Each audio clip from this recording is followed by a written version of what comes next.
Airbnb hosts, this is ridiculous. Look at this picture.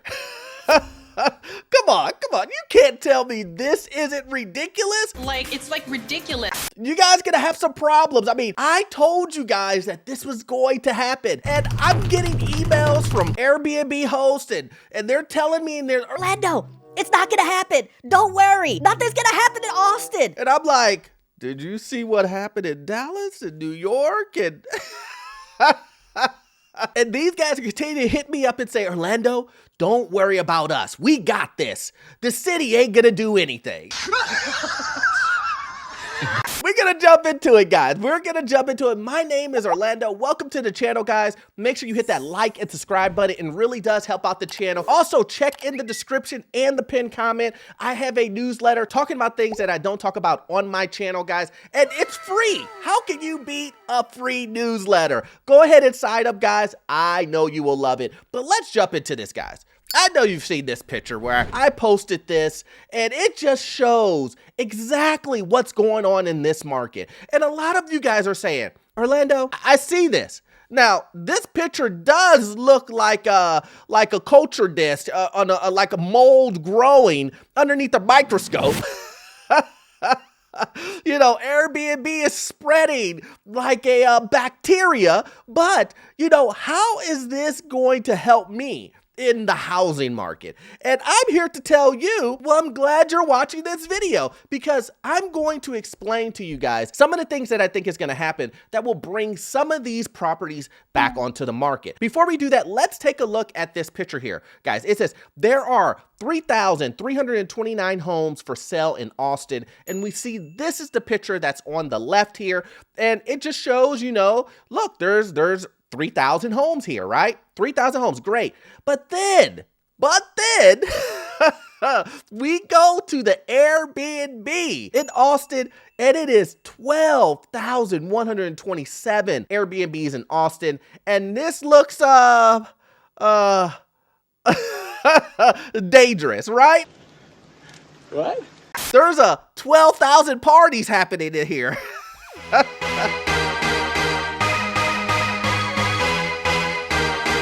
12,000 individuals that you don't know living next to you. I mean, that is a lot of properties. And I would say, how would I describe this? Would I say Austin has a problem with Airbnbs? That Austin isn't regulating Airbnbs? That Austin is going to have a lot of extra crime and things associated with Airbnb? I mean, yes. How can you not say those things? Now, I know some of you guys are going to be like, Orlando, crime isn't associated with Airbnb. And I didn't say that. I just said that when you have this amount, look at this, guys. This is a ridiculous picture. When you have this amount of Airbnbs, you cannot tell me that things like crime will be elevated when you have this many Airbnbs. It's just what's going to happen. And a lot of people don't want to deal with that. You ruined it.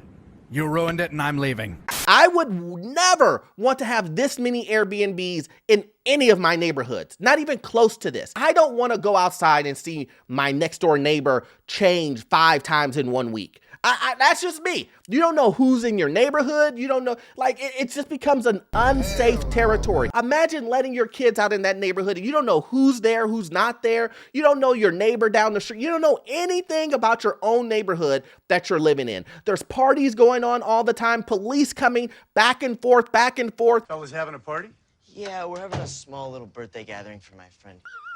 Because it is bound to happen. I'm not saying every Airbnb will have some motion of crime or have police come to their house. But here's the thing. When you have this many Airbnbs, you will have this issue. So what's going to happen to all of these Airbnbs that are on the market right now that is overflooding these cities? Well, I can tell you this.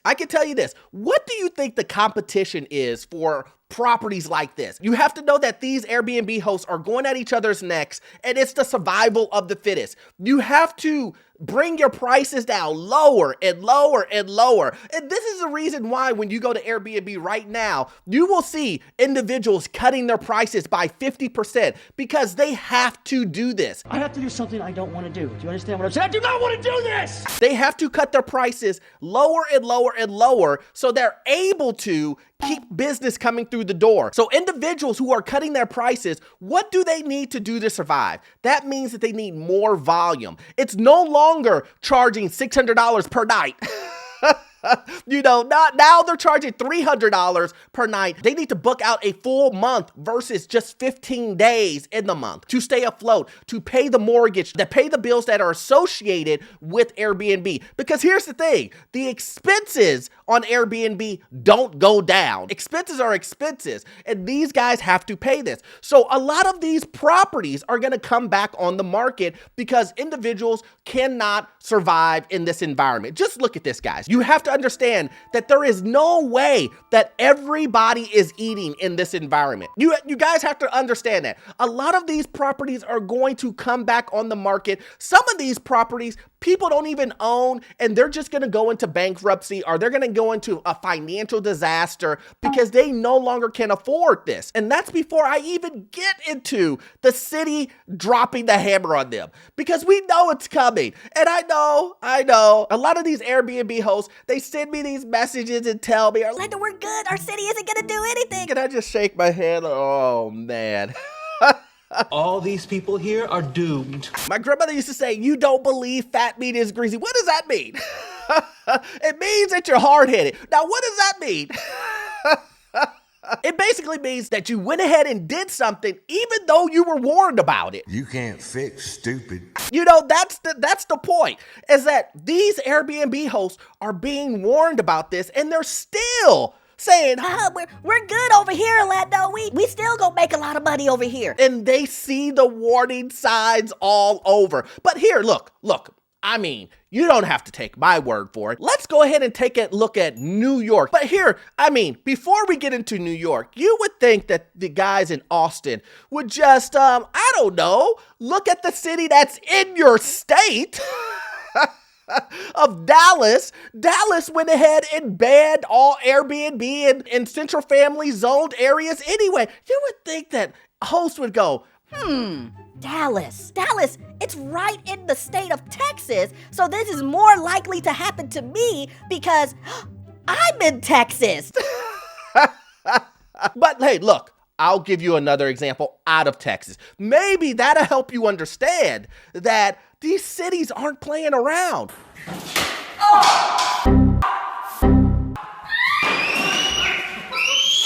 And when these cities get a hold of you and they start putting all of these rules and regulations, I think you guys gonna have a different tune. But let's take a look at this. It says Airbnb hosts and guests scramble as New York begins crackdown. Well, guys, look, long story short, New York went ahead and put down a rule set, passed a law that said basically, we're banning Airbnbs. I mean, that's basically what it comes down to, because the rules and regulations that they set for you to even have an Airbnb are, quote unquote, based on what the hosts say, so dramatic that you can't really run a short-term rental out of that city anymore. So let's see what it says. It says thousands of New York City Airbnb listings are vanishing from the market. Hosts are removing listings in response to a city mandate deadline, and Airbnb is blocking future dates for booking. Starting September 5th, city officials say they will enforce rules on short-term rentals more aggressively. Now, why? Because we've heard about this about a year ago. Yeah, Airbnb hosts were like telling me,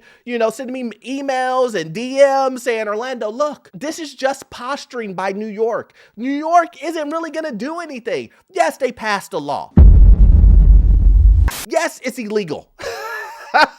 That would have probably gave you the first hit not to do it. It's illegal. But, they're saying this. Yes, it's illegal, but they're not enforcing it. Come on. If you don't enforce it, then what am I going to be afraid of? Well, New York heard your message. And they said, we're going to be aggressive. A lot of you Airbnb hosts thought that Airbnb was going to come and save you from the big mean city. that is telling you that you can no longer do Airbnb here. And you know, they tried. They really did try. But when you're going against a city that has ordinances that can make changes to this and that, Airbnb really doesn't have a leg to stand on. And that's what happened. It says New York companies like Airbnb have long duked it out over short-term rental regulations. Hosts say that this time feels different. What could make it feel different? Many are taking their properties off the market. Some are considering whether they can afford to live in their units without the extra income. Now, once again, this is what I've been talking about. I know this may be hard to believe, but a lot of these hosts are living in these homes that they have purchased, right? Remember, we have talked about a lot of these individuals buying these overpriced homes, and Austin is one of those areas where individuals have bought these homes and they've bought other homes and they're Airbnb-ing them. And everything is being contingent upon all of the money that they're making from Airbnb. So if they're no longer making the money from Airbnb and they have to slash prices by 50%, 60% just to get people to come into the Airbnb because there's so many Airbnbs all around the city, then how will they be able to afford the unit that they're currently living in? Well, what does that mean? That means that they'll lose all the Airbnbs they have, and they will lose the primary home that they have, which is attached to the Airbnb income because it's no longer there. So you will see a lot of individuals that are kind of like swept up in that Airbnb host era of making all of this money. And now that the income is down, they're going to have to give back the properties. They're going to have to give back the Airbnbs and their primary residence unless they find something to replace the income. But it gets worse, guys. It really does for Airbnb hosts. Let's read this. It says Tom DeRose stopped listing short-term rental units earlier this year when New York's new law passed. The 23-year-old engaged in what's called Airbnb arbitrage. I want you guys to read there's some key points in here. This gentleman is 23 years old. 23 years old doing Airbnb arbitrage. Airbnb arbitrage, basically renting units that he does not own in Airbnb. Wow, I'm so smart. So it's a sublease. So you go in, you rent an apartment underneath your name, and then you sublease it on Airbnb. Isn't that nuts? Awkward.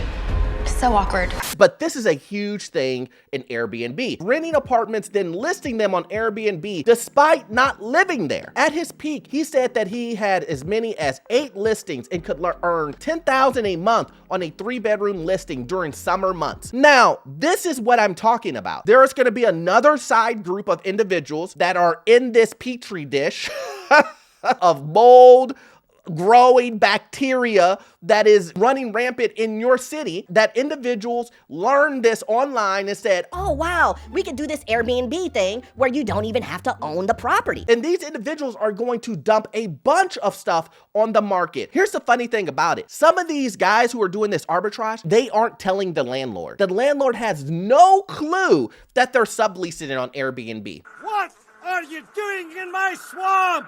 Now, what's going to happen to all of these flood of open available rental units when a city comes in and says, this is no longer allowed? Now you have all these vacancies. You already have a flood of rental units, apartments being built in the city. Now you have just an excess of rental units. And what's going to happen to those individuals who have single family homes in there? They may not be able to hold that property anymore because they can't make the mortgage payments. But not only that, guys, what do you think a 23-year-old is going to do?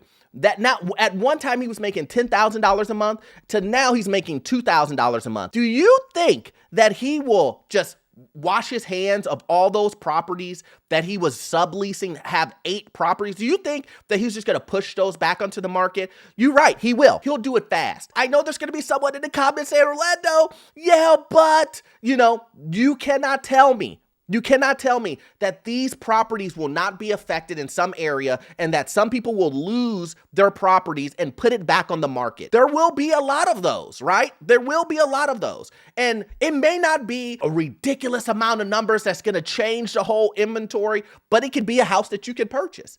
It could be a house that comes in available that comes at a good price. And these are things that you really need to look at. Della Rose, the founder of 3+9, a student and intern housing company, says he didn't know this was prohibited when he started.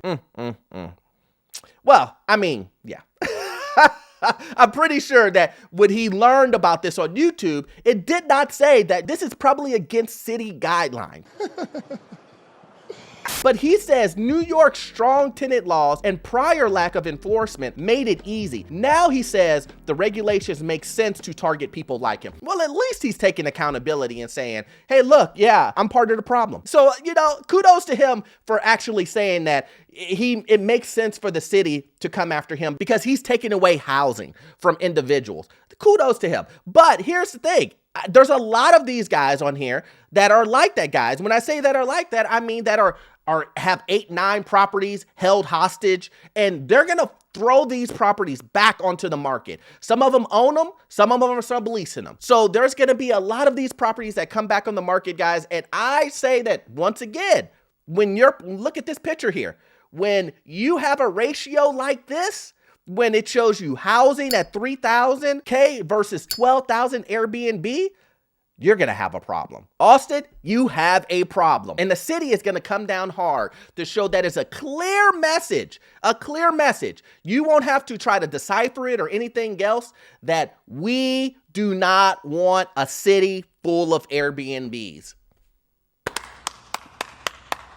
I hope you got value out of this content, guys. I love doing videos like this. And to understand that you won't get all of your information from this one video, check out this video here. I promise you, it will give you information on the housing market, financial news, get into your first rental property, guys. And I promise you, the information you get from that video, it will be gold. See you in the next one. Thanks.